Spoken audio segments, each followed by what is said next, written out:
Hello, and welcome back to the Fine Dining Podcast, the search for the most mediocre restaurant in America. I am your host, Michael Ornelas. And I'm your host, Garrett's Work. And this is the podcast where we are looking for the perfect 5.00 rating out of 10, the most average dining experience that you can have. We are not good enough for fine dining. No, we're good enough for fine dining. Yeah, that is us at our core. That's, two mediocre boys. That's our ball house right there. Yeah. We do this by judging a restaurant based on its atmosphere. Based on its service. And based on its food, obviously. This is what we're doing. We're doing it because we're dumb and deserve mediocrity. Great. Now you're all caught up. Welcome to our level. How do you feel?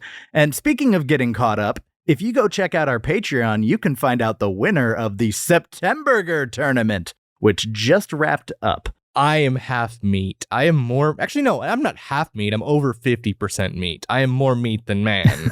Well, this week we decided to go somewhere that offers comfort food to hopefully help bring your pH levels down a little bit. We went to Marie Callender's restaurant and bakery. And it wasn't so comforting. Yeah, it was all right. Fine dining, party of two. We'll get into it more, but in the meantime, our table is ready.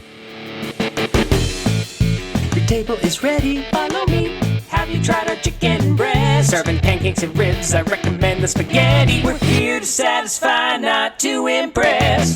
Your table is ready, complimentary butter and bread. These walls have road signs, knick-knack, cowboy hat, good luck cat, autographed guitar, some crap from your city. Behold the tchotchke of mediocrity. Fine dining, just fine dining, fine dining. Two letters on the sign are shining.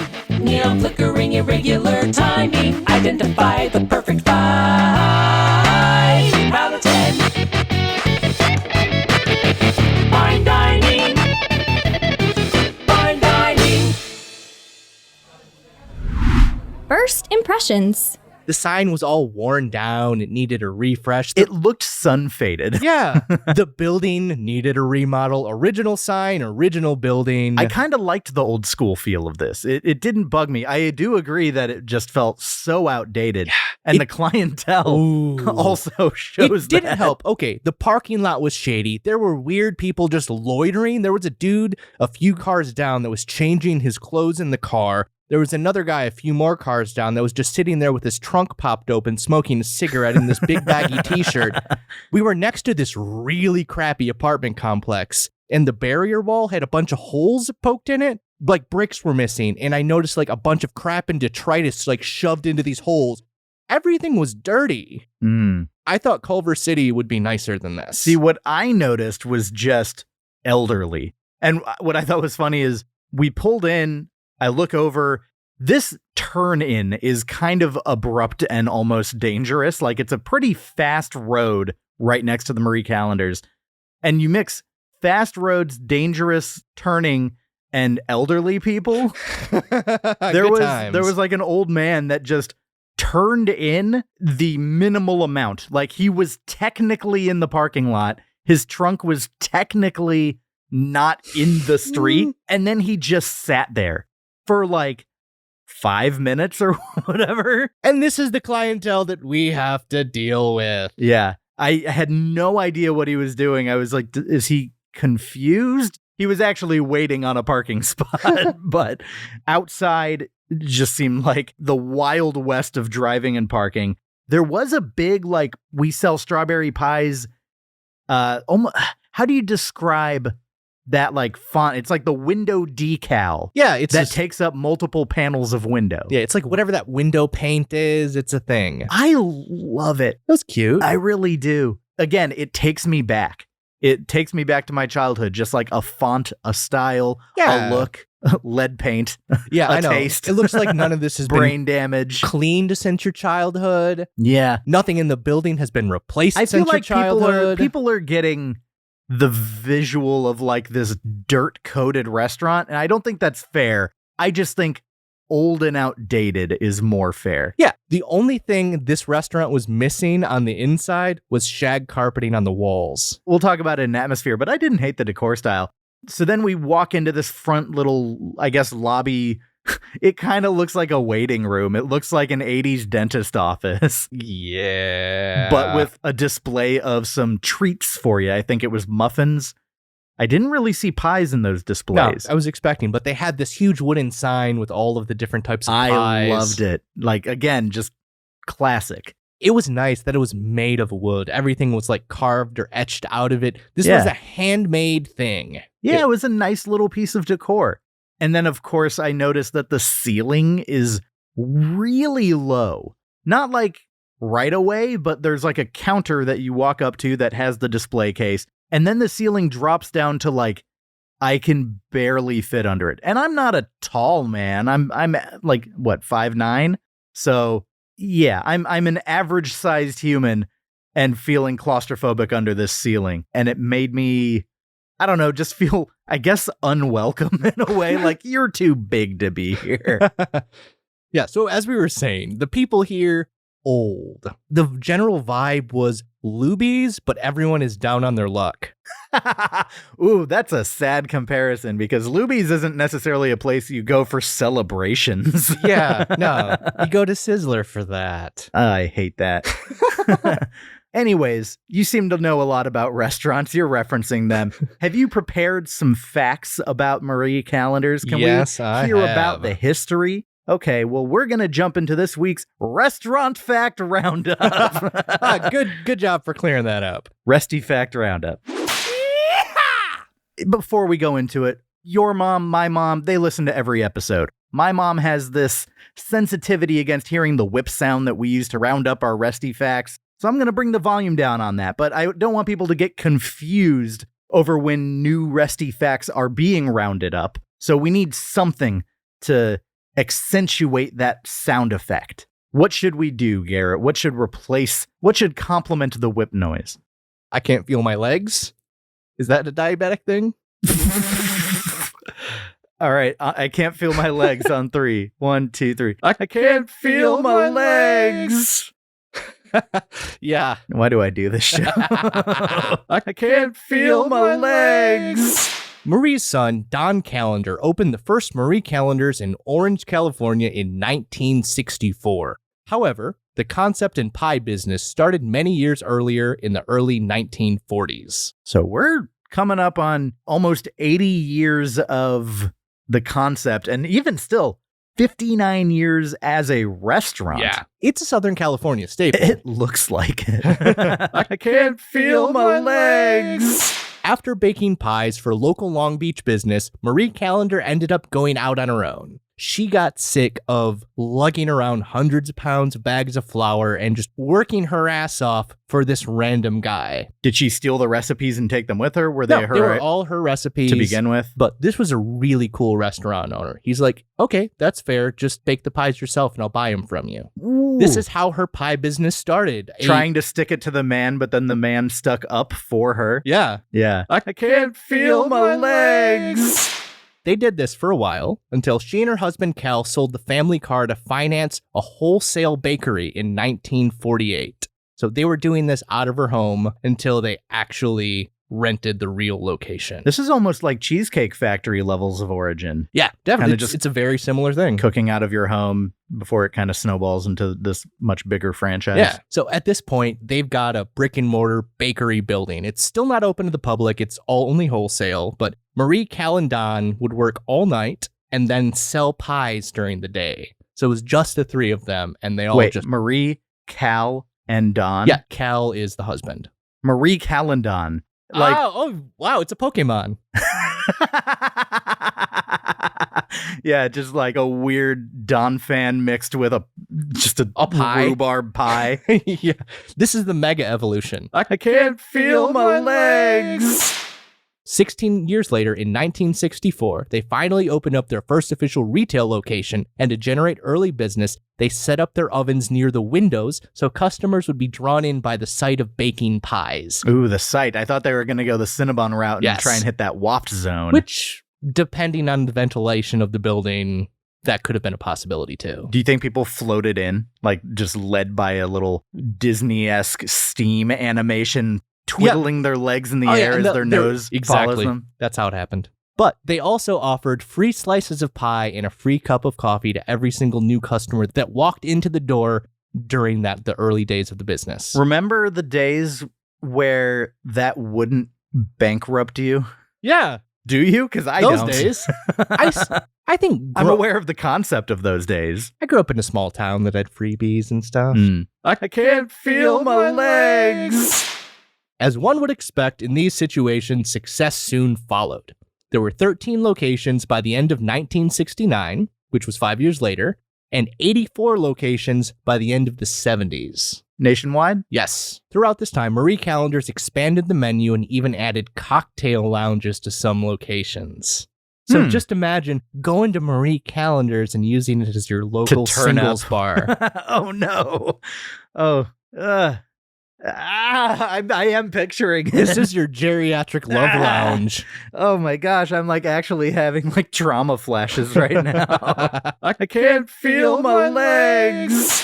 In 1986, Don decided to sell the franchise of 120 locations to the hotel chain Ramada for $80 million.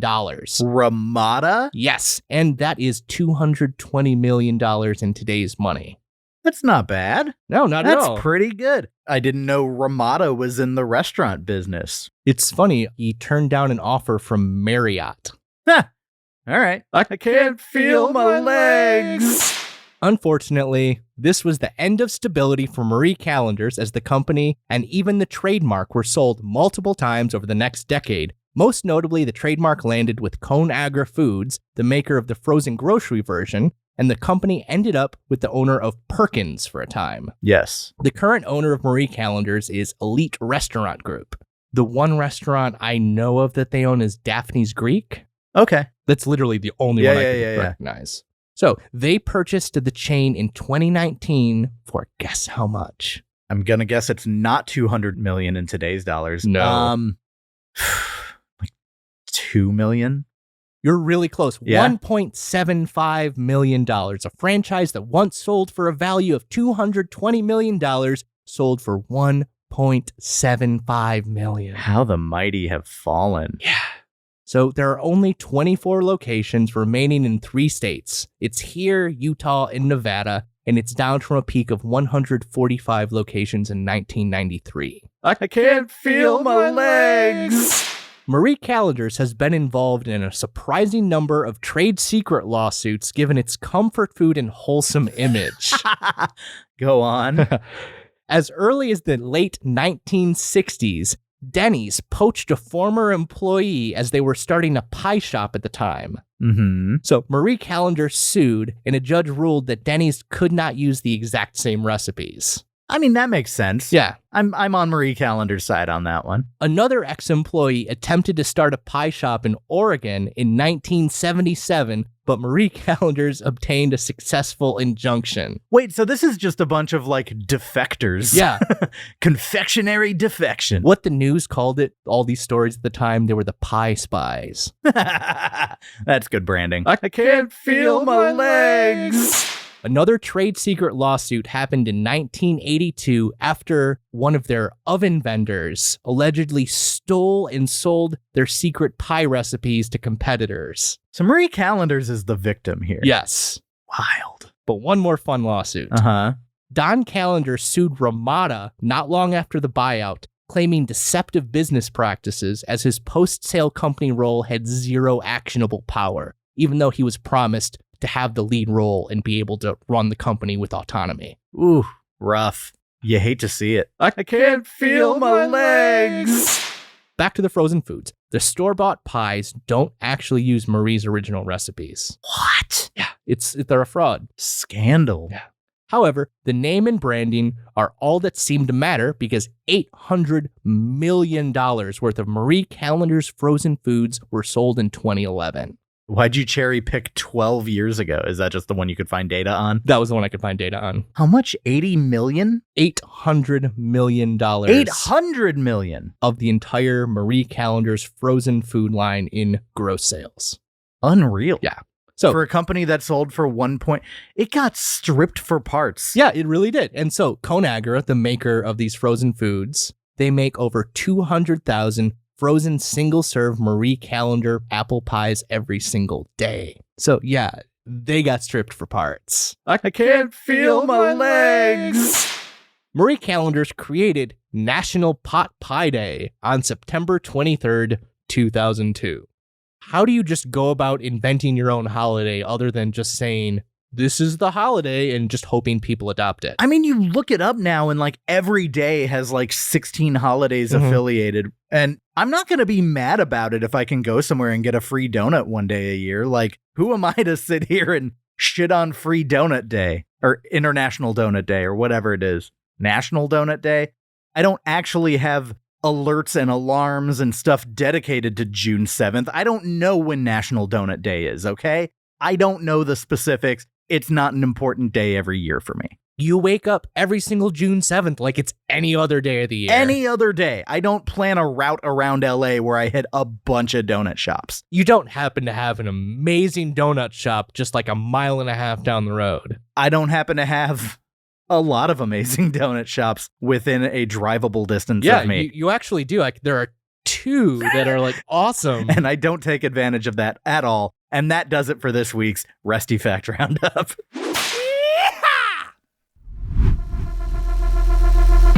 Atmosphere. So I feel like we've already covered a lot of the vibe of this place. But you know what was weird? What? They had TVs everywhere like it was a sports lounge. It did look a little out of place having all the... It kind of undercut it. It almost says, what we offer isn't enough. Here's the game. I almost would have preferred if they had TVs from the 70s and 80s instead of the modern flat screens. Like, you have to like go up and hit the side of it when the reception goes out. They just get all staticky. All you hear is that hum. Yeah. There is aluminum foil for antenna. And if you pull off the back of it, you honestly risk electrocution death. Yes, like that's what I want mounted on the ceiling. I would have been okay with that. Yeah. This place definitely had the classic feel, though. Like, we talked about the wood. They have what you told me were Tiffany pattern style lamps. I don't know how you are so familiar with different decor. I don't know. Maybe this is just like the 8th or 9th time we've brought up this exact thing. I don't know. And this is the first time it's stuck. Well, all right. I have recognized that in the past you have mentioned Tiffany style lamps. These specific ones looked like they had like a fruit bowl pattern on it. And the lamps definitely had nipples. Yes. Like, full-on nipples. They were breast lamps. They had areolas. Like, they had, like, everything about the distribution of shape was very breasty. I'm not going to put my mouth on a light fixture in a restaurant. That's stupid. But I kind of wanted to. But you did it. Like, I had the urge. Like, if I had a way to sanitize it, maybe I would have for social media. I would have walked out. I would have genuinely been like, this meal is done. I should do more shit like that. No, you shouldn't. You should be socially acceptable in public. No. Not the opposite. I'm never socially acceptable in public. I know. And like, I was also self-conscious because people were staring at us the entire time, but it wasn't us. It was the damn TV above our heads. Oh. Well, also, they may have been like, you guys are too young to be here. What are you doing here? This makes no sense to us. We can't wrap our brain around why a group of your age would be here. There was an abandoned salad bar, which I that's got to be a post-COVID thing where it's just like, we can't meet the sanitary precautions to prevent mass disease, so why even bother? But then you get one guy who just did one singular eruptive animal-esque COVID cough in the middle of the restaurant. We just hear,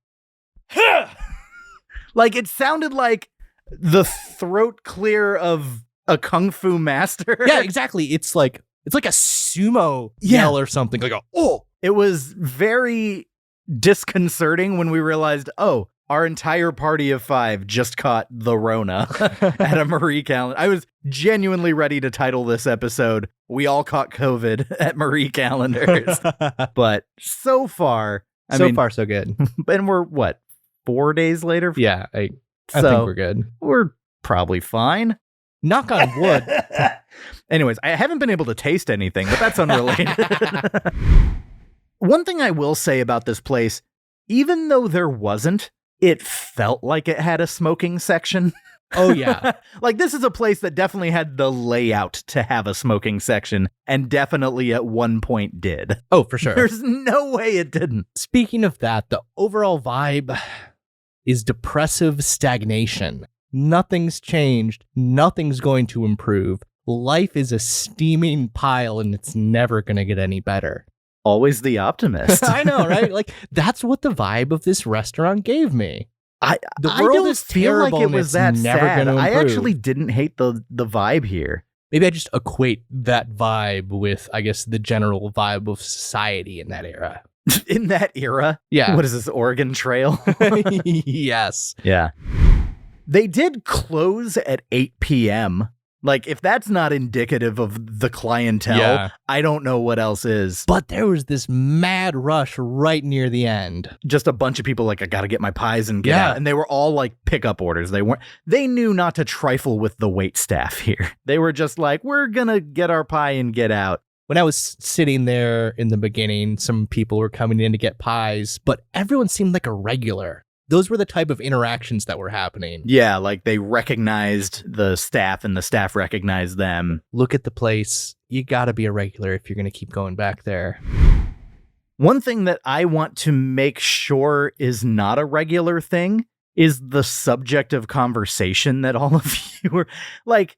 So there were 5 of us there. This was me, Garrett, Garrett's girlfriend, Herbert, and Steven, our cheese correspondent. And I was checked out while all of you just kept talking about different trashy reality dating shows.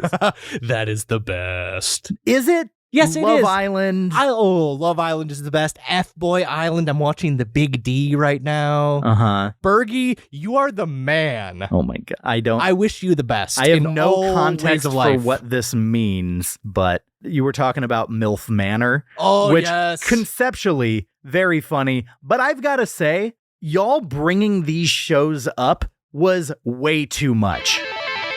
This is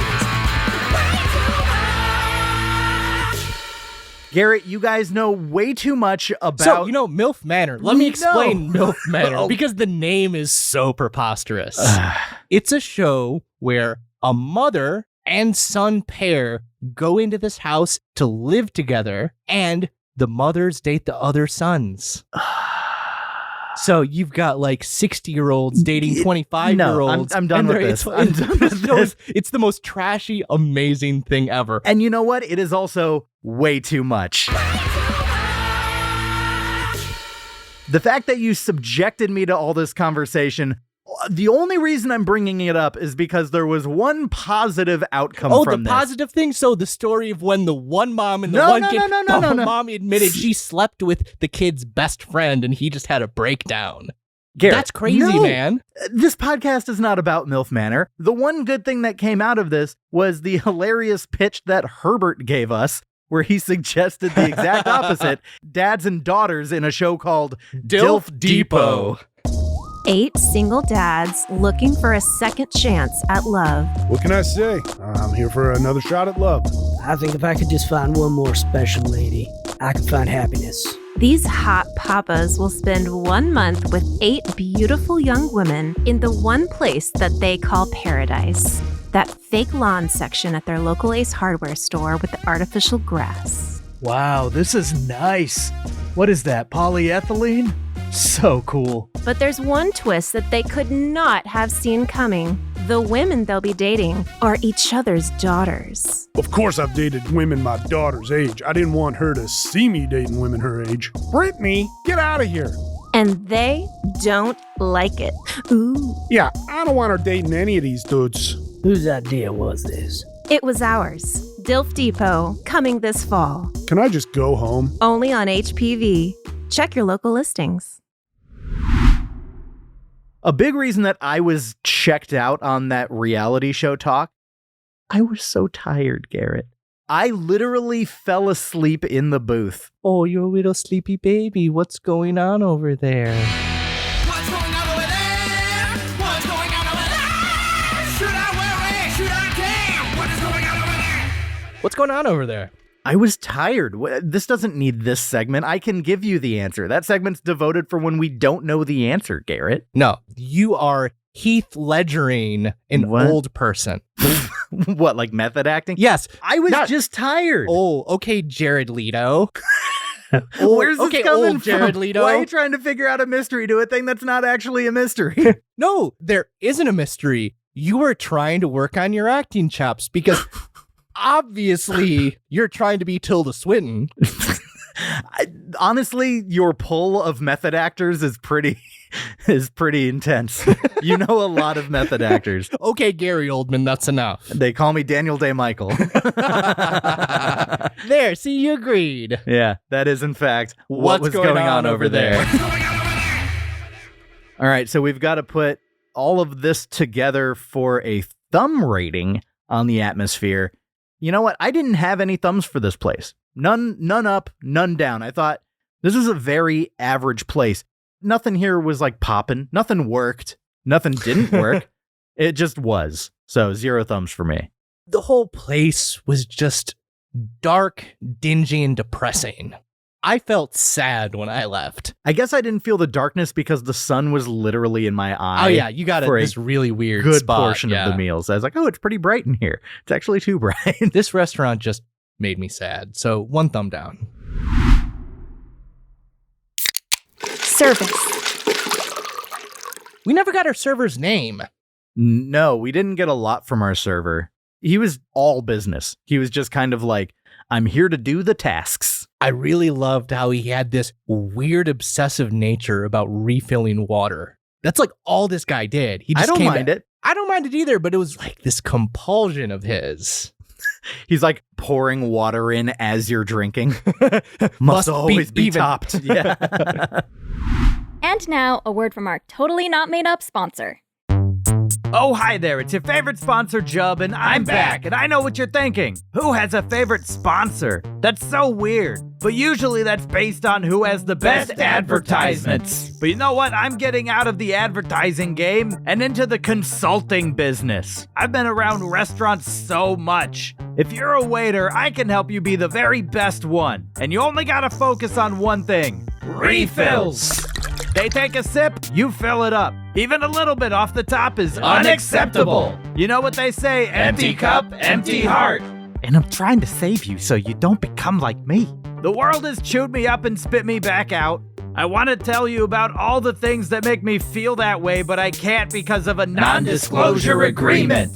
So hire me to consult you as a waiter, and I'll teach you more than just refilling cups, and you'll be the best in the world. If this sounds good to you, call me. Not on a phone, because honestly, I just talk into the earpiece and listen through the microphone, and I'd look like a fool. So to reach me, just ring one of those fancy little desk bells that does the little ding-a-ling at the front of a hotel, and I'll make my way to you. I gotta go now. Okay, bye.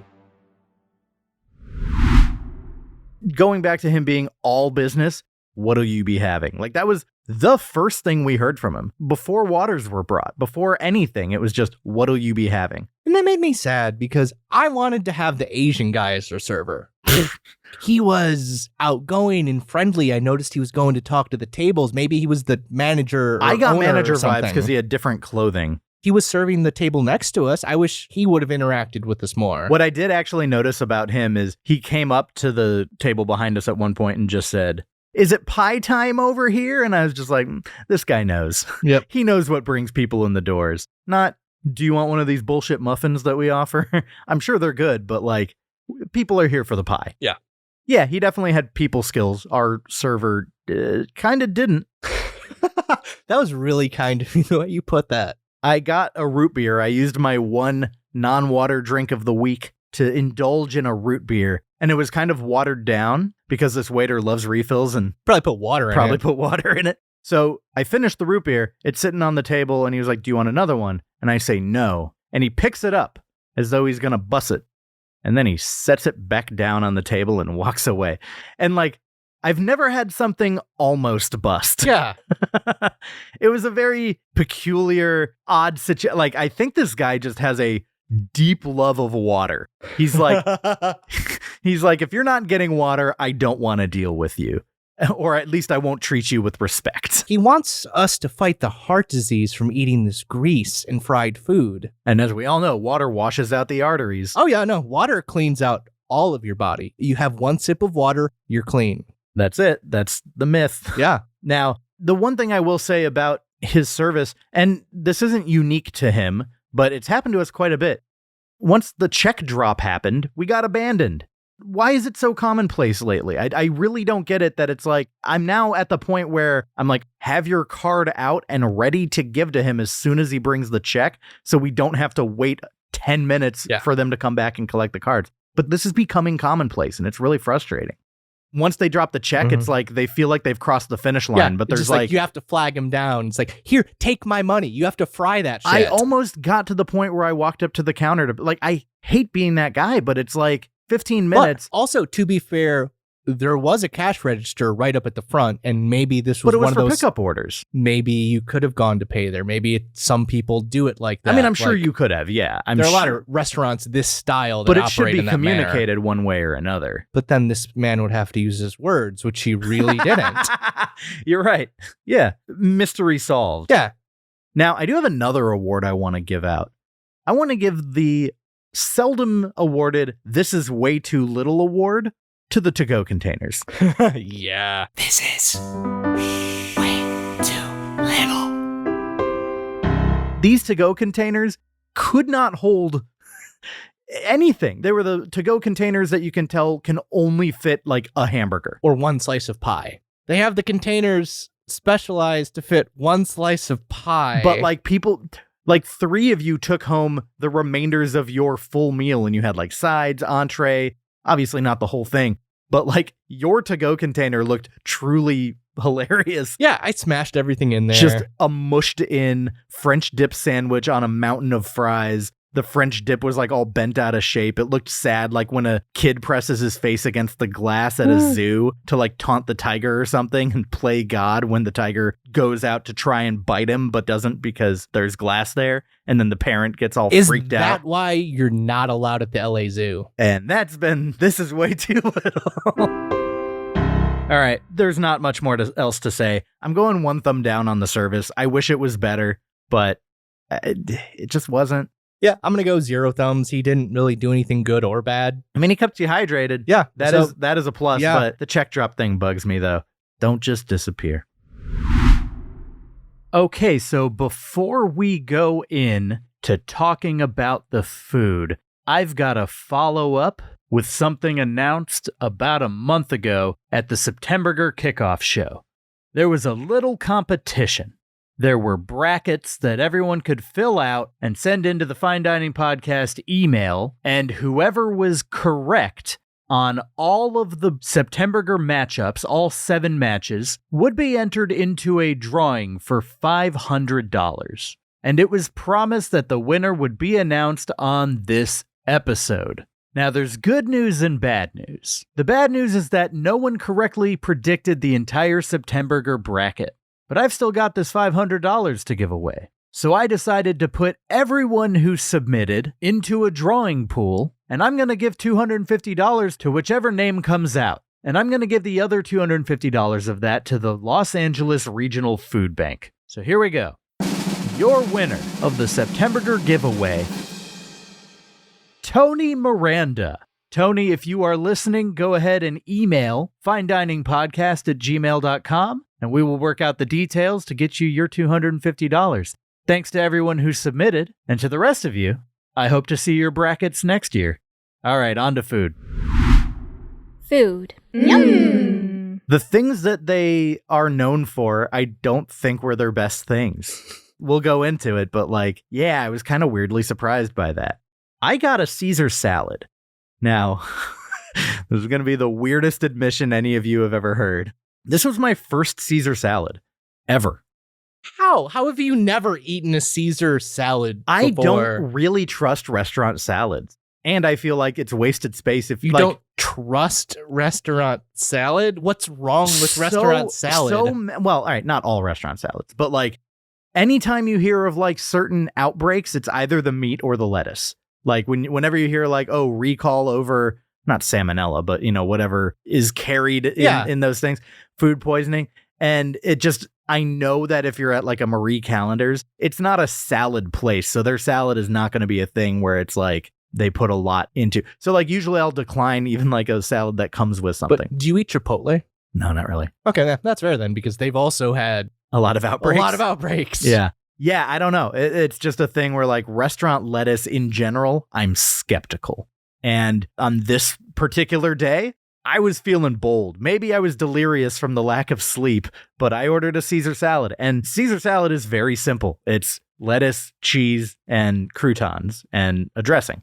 I'm not adventurous with dressings, but I've gotten more adventurous, and obviously I'm not a cheese guy. So what am I getting? Lettuce and croutons? So I did get lettuce and croutons, and I braved the Caesar dressing, ended up actually liking it. I wasn't mad about this salad. In theory, it was still just a salad. I'm not going to say it was like this delicious thing. I went 5 out of 10 on it. It's a salad.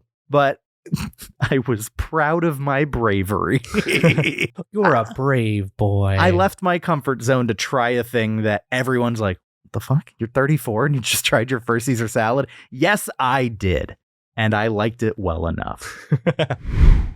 My favorite part of this entire meal. The fries? The fries. Those fries, they impressed me. Yeah, they had the texture and crispiness of like hash browns and tater tots. You did put your finger right on that pulse when you had it. You were like, oh, this tastes like a McDonald's hash brown. And it did. It was and a McDonald's so good. hash brown, not a bad no. It's not high quality, but it tastes good. It tastes good. Like, now put that in fry form. Honestly, I would prefer these fries to a McDonald's hash brown. Me too. These fries were amazing. I didn't even need to season them. Yeah, I went 8 out of 10 on them. 9 out of 10 for me. These were some of the best fries we've had. My pot pie came with cornbread. I actually liked, I'm so used to dry cornbread. It's so hard to get great cornbread. But when you do get great cornbread, it makes all of those other misses worth it. This is a hit for me. I actually liked it. The butter was really good. It was like a honey butter. I went 7 out of 10 on the cornbread. I enjoyed the flavor of the cornbread. It was moist. It was light. It was fluffy. It was really sweet too, but it was missing that cornmeal texture you get occasionally with cornbread. It didn't have the savory creamed corn flavor in there. It was a nice sweet bread for me, but as a cornbread, I can only give it a 5.5 out of 10. Really? All right. It was good bread, but yeah, it wasn't I liked cornbread. I mean, this isn't like 8, 9, or 10 territory for me, but it was good enough. So now, entrees. Steven got meatloaf. He's got the most unique palate.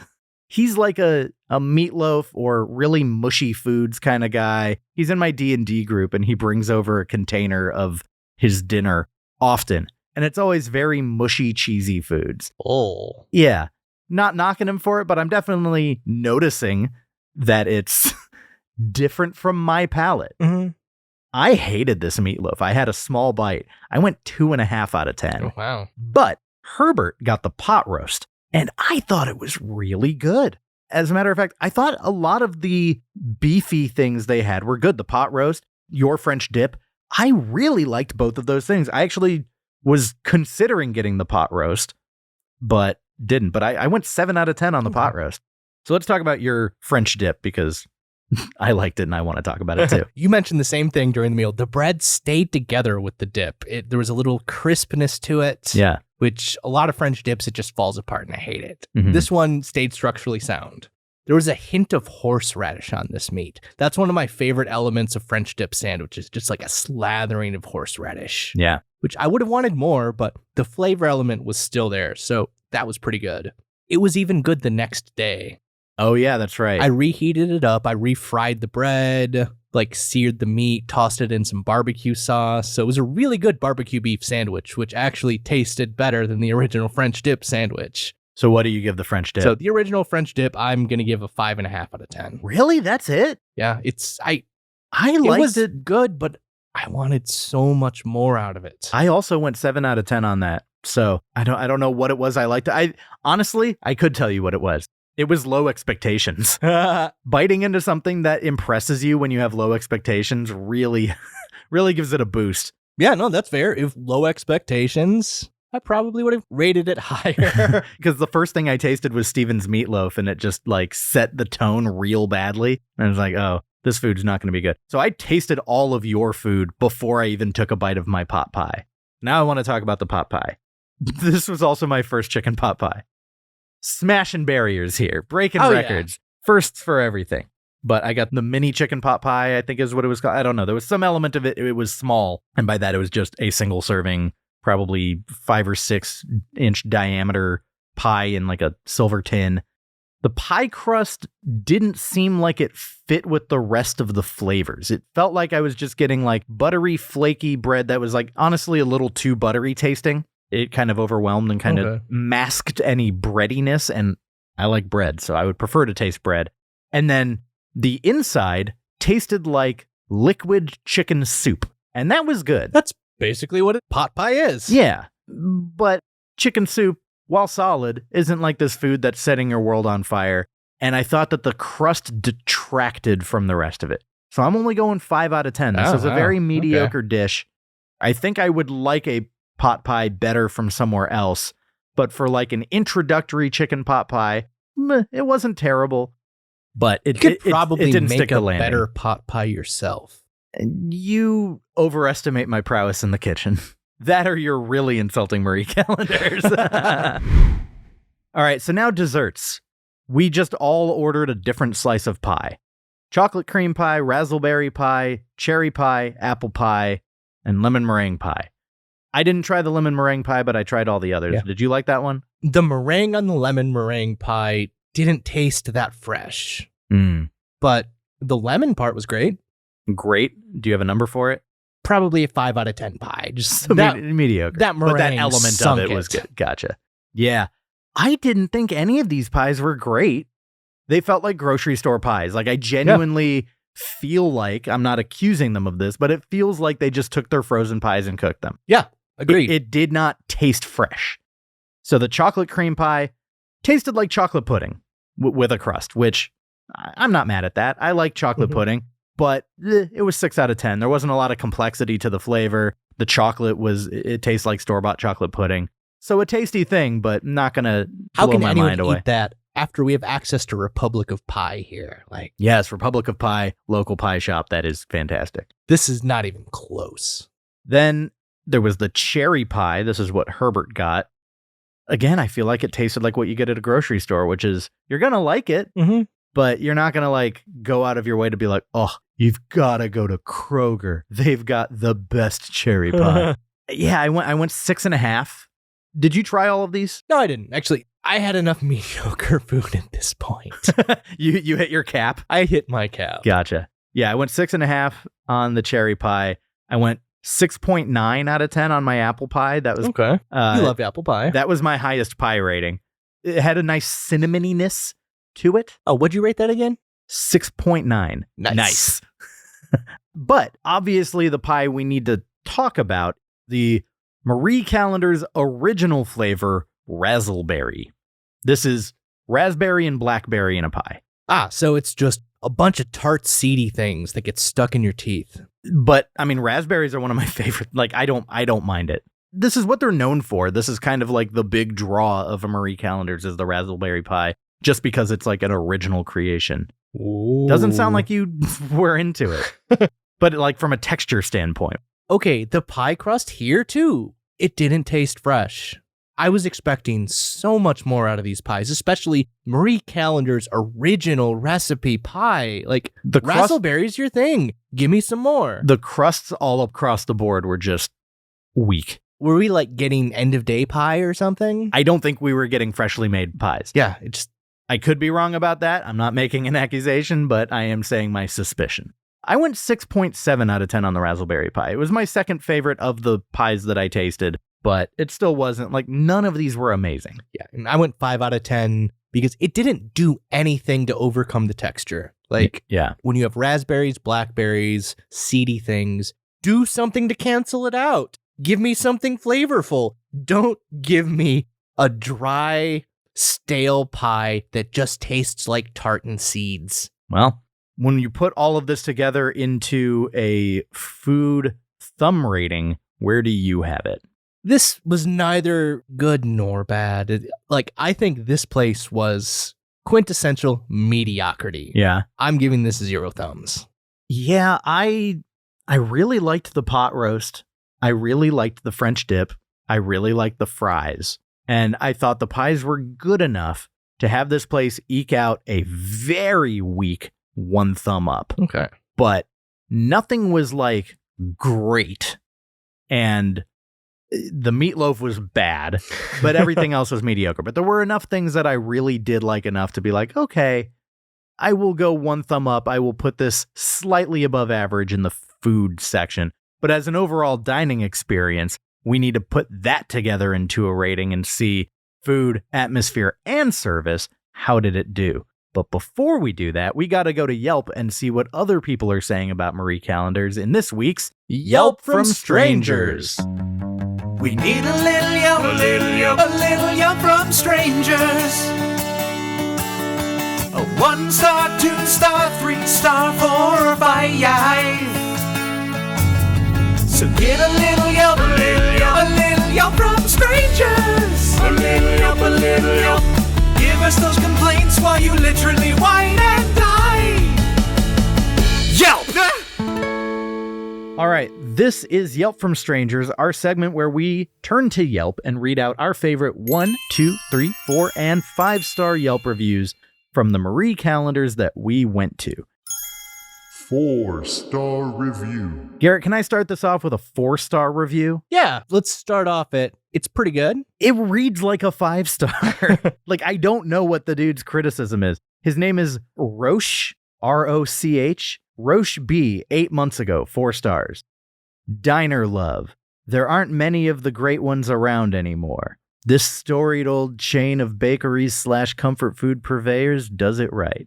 Hop off the 405 around National and bop into this iconic and historic franchise for a nice and predictable dining experience.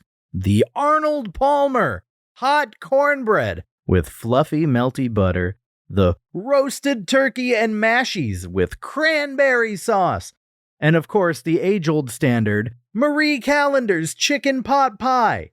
So outrageous. Everything I just yelled is in caps. I don't know why some people just insist on capitalizing things. Yeah, it's all here. When you're done, don't forget to take home a razzleberry or pumpkin or classic lemon meringue pie. And man, those muffins look too good to be true. Add in a top-shelf pro waitstaff that does it all with a smile and / hey, what's not to love? I loved Marie C so much, I'd try hitting on her with those mad skill cooking chops, but at this point, she must be at least 140 years old. Necrophilia is not cool. I want to show you what this guy's picture looks like. Oh my god, he looks like someone that would commit necrophilia. He looks like Tommy Wiseau. He really does. And then here's another picture of him. Is that the same guy? I think the first one is a wig. The Tommy Wiseau looking one looks like it's got to be a wig, but he's just got this really intense long black hair and then a photo of him just holding a trombone. And this guy wants to hit on Marie Callender. So good for him. Thanks, Roche. Yeah. I don't understand based on all this love you gave it, though. Let's see what an actual 5-star review looks like. 5-star review. Now, before I give this review, I'm going to describe the picture of the man who gave it so we can give a little context. Sure. This man, John H., looks kind of like a septagenarian cowboy, and he is a Caucasian male. He's got the best Clint Eastwood-esque squint going on. He's trying to be David Carradine for Halloween or something. Yeah. John H., he's an elite Yelper from 3 months ago, 5 stars. Picture this. The crack of dawn. An airport run to LAX to fetch my lovely wife from her pleasure trip. Battling the traffic gods, I finally reach the airport, reunite with wifey and her travel buddy, and just when we're about to head home, hunger strikes. Desperate for comfort food, we take the exit at National off the 405, praying for a solution. And lo and behold, the heavens smile upon us as we spot the glorious sign of Marie Callender's. Plenty of parking, a spotlessly clean and inviting atmosphere, and oh so comfy booths awaited us. Our server, Shirley, I think, was an absolute gem, friendly and efficient. I opted for the spicy chicken salad, while the ladies indulged in small chicken pot pies. Let me tell you, that food hit the spot. And don't even get me started on the mouth-watering cornbread. It was divine! Sorry, It was I really divine. wanted to. Regrettably, I took no pictures, as we were too busy savoring the moment. But let me tell you, this impromptu detour turned out to be the perfect pit stop on our journey back home. Via wagon? Like, via horseback? Yeah, like, obviously this man is like the target demographic. This is also definitely what a 5-star review sounds like. He definitely outdid Roche. Yeah. And didn't have to mention that he would totally screw Marie Callender. Yeah, it just shows that men in cowboy hats are classy gentlemen. And men in Tommy Wiseau wigs are filthy pigs.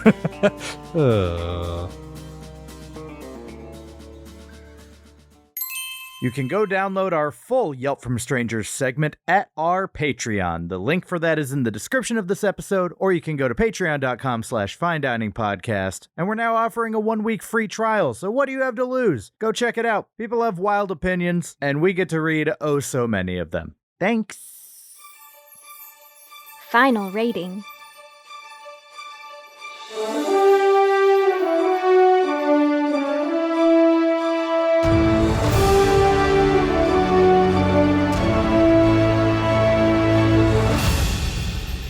All right, we got to put a score for Marie Callender's so that we can put it up on the tchotchke of mediocrity and assign it its place in the pantheon of chain restaurants.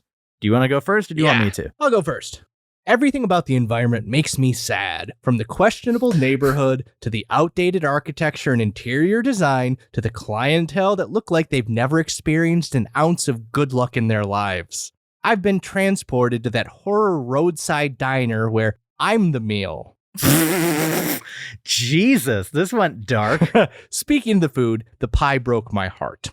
Shitty murder diners are supposed to have amazing pie, aren't they? Mm-hmm.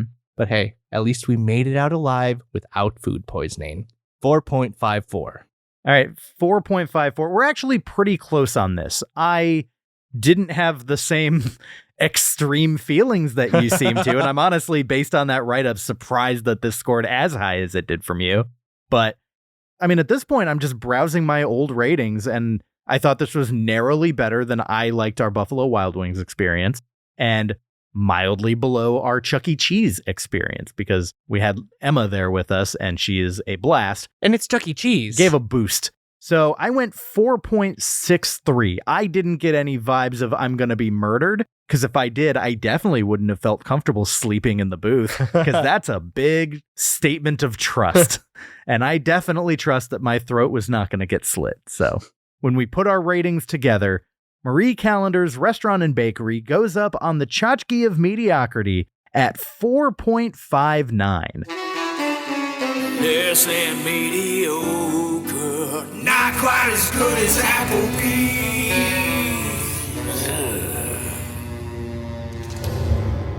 Safely within the zone of mediocrity, we once again avoid a You Must Bowl punishment.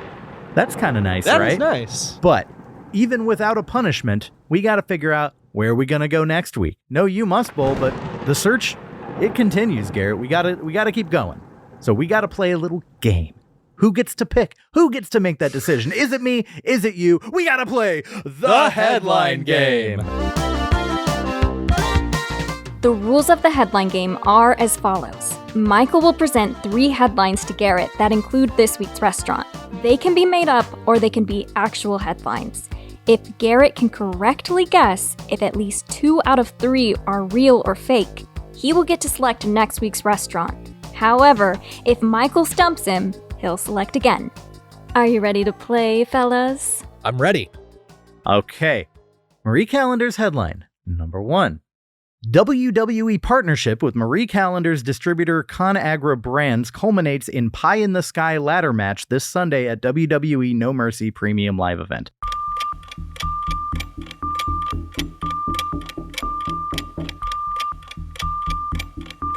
I believe it.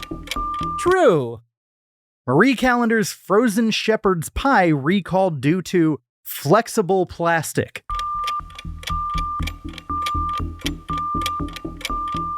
I'm going to go false. I know there was a recall. It wasn't shepherd's pie, though. And lastly, it's asinine. General manager of Mill Creek, Utah, Marie Callender, speaks out against statewide increase in minimum wage. True. It's a very conservative area. All right, Garrett. So, WWE partnership with Marie Callender's distributor ConAgra Brands culminates in Pie in the Sky ladder match this Sunday at WWE No Mercy Premium Live event. You said true. That was false. However, WWE does have a partnership with ConAgra, and they just did a Slim Jim Battle Royal at SummerSlam. I guess that makes sense. They've had this partnership. Well, WCW is the one that had the Macho Man Slim Jim partnership way back in the day. Oh, okay. Marie Callender's frozen shepherd's pie recalled due to flexible plastic. You said false. That was true. There was also a chicken pot pie recall. I think that's what there was a shepherd's pie one, and just the term flexible plastic made me laugh. So you're already 0 for 2. You actually went 0 for 3. Last one, it's asinine. General manager of Mill Creek, Utah, Marie Callender speaks out against statewide increase in minimum wage. You said true. I made that one up. 0 for 3. I get to pick where we're going. Where are we going to go? Garrett, you know what's in 2 days? Friday the 13th. You talk about a murder diner? Yeah. Ooh, nothing bad's going to happen if on Friday the 13th we go to TGI Fridays. So we're going to go to TGI Fridays for episode 40. And nothing bad will happen. Yeah, nothing bad will happen at all. Yeah. So that does it for this week's episode of the Fine Dining Podcast. We really appreciate all of you for listening. If you haven't yet written us a review on Apple Podcasts, do it. We read them all. They make us very happy. Go check out our website, finediningpodcast.com. Check us out on social media, TikTok and Instagram at Fine Dining Podcast. Send us an email, finediningpodcast@gmail.com. Go to our Patreon. We give you an additional episode every single month, including the conclusion of last month's Septemburger tournament. But you know what? Above all else, have a fine day. The search continues. We still need the perfect five. The search continues. Like and subscribe. The search continues. Our journey did not conclude. The mother effing search continues. Write us an iTunes review. And hey, while you're at it, why don't you go ahead and make it 5 stars, huh? Come on. Follow us on TikTok. The same on Instagram. All the socials at Fine Dining Podcast. We have a website, finediningpodcast.com. Buy our t-shirts, then put them on. And don't forget, you can always suggest where we go next. Okay, we're going to find it. Mediocrity, the search continues. See you next week.